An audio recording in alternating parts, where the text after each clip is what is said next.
Bonjour à toutes, bonjour à tous et bienvenue dans cette édition pour le mois de février des Cybernews NordVPN. Dans ces vidéos mensuelles, nous vous parlerons des dernières actualités sur la cybersécurité. Avant de découvrir les dernières actualités, abonnez-vous à notre chaîne YouTube en français et regardez nos vidéos dès leur publication. Et maintenant, découvrons ensemble le top 3 des informations.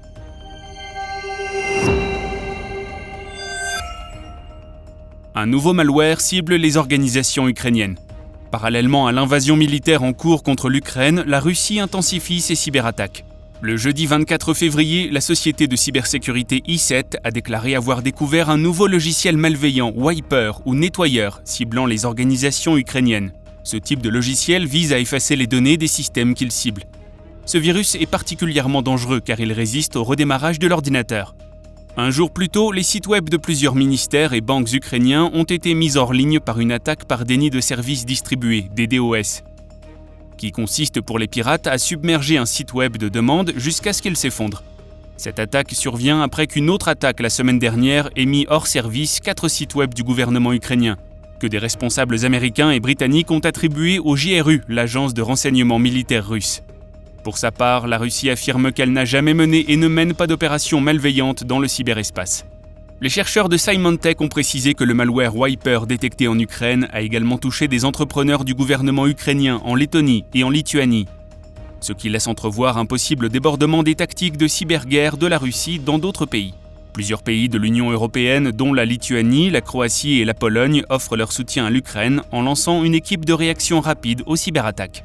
La Russie est depuis longtemps accusée par les gouvernements et les chercheurs en cybersécurité de perpétrer des cyberattaques et des campagnes de désinformation, dans le but de perturber les économies et de fragiliser la démocratie. Le 24 février, sur un compte Twitter associé au groupe de hackers Anonymous, a annoncé qu'il lançait officiellement une cyberguerre contre la Russie. Dans les jours qui ont suivi, Anonymous a revendiqué plusieurs cyberattaques contre le gouvernement russe, notamment des attaques des DOS qui ont fait tomber des sites gouvernementaux, et Russia Today. Les sites officiels du Kremlin et du ministère de la Défense étaient toujours inaccessibles le 27 février. Le même jour, les chaînes de télévision publiques russes diffusaient du contenu pro-Ukraine comme des chansons patriotiques et des images de l'invasion. Le groupe a également annoncé avoir piraté la base de données du ministère de la Défense. Aujourd'hui, les experts estiment que la Russie pourrait lancer des formes plus sophistiquées de cyberattaques visant l'Ukraine, voire d'autres pays. L'assaut des attaques fait craindre un conflit numérique plus large. Les gouvernements occidentaux se préparent aux cybermenaces de la Russie et réfléchissent à la manière d'y répondre. Ce qui nous mène à la seconde news. L'ANSSI publie des mesures cyberpréventives prioritaires. Dans son communiqué publié le 26 février, l'ANSSI, l'Agence nationale de la sécurité des systèmes d'information, préconise la mise en place de 5 mesures préventives prioritaires pour toutes les entreprises. Mesure numéro 1. Renforcer l'authentification sur les systèmes d'information. Il est ainsi vivement conseillé de mettre en œuvre une authentification forte nécessitant l'utilisation de 2 facteurs d'authentification différents, soit un mot de passe, un tracé de déverrouillage ou une signature, un support matériel ou à minima un autre code reçu par un autre canal, SMS. Mesure numéro 2, accroître la supervision de sécurité.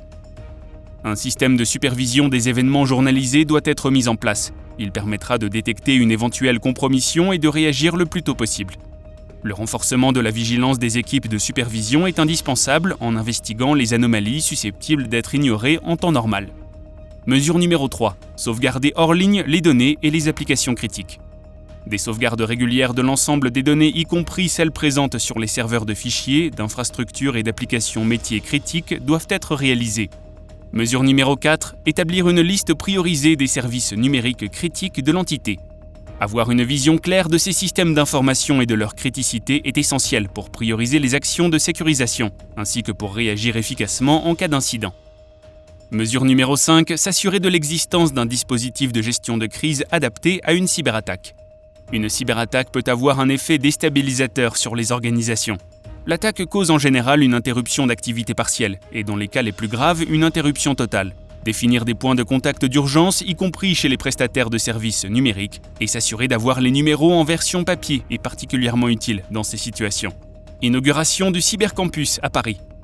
Ce projet était à la base initié par Emmanuel Macron. Il représente un lieu totem de la cybersécurité. Il rassemble en un seul lieu de 28 000 m² sur 13 étages près de 1800 experts dans le domaine. 100 petites et grandes entreprises, services de l'État, organismes de formation, de recherche et associations. Financé par des fonds publics et privés, Michel Van der Berg, président de la structure, précise que le but est avant tout la prévention des cybermenaces. En anticipant, en travaillant en amont, ils pourront sensibiliser un maximum de petites entreprises aux problématiques cyber. Situé à La Défense, ce projet permettra une meilleure communication entre les différents acteurs de la cybersécurité. C'est tout pour aujourd'hui. Avez-vous entendu parler d'autres actualités que vous souhaiteriez partager ? Rendez-vous dans les commentaires. Abonnez-vous dès maintenant à notre chaîne YouTube pour recevoir régulièrement nos vidéos de Cyber News et d'autres vidéos sur la cybersécurité.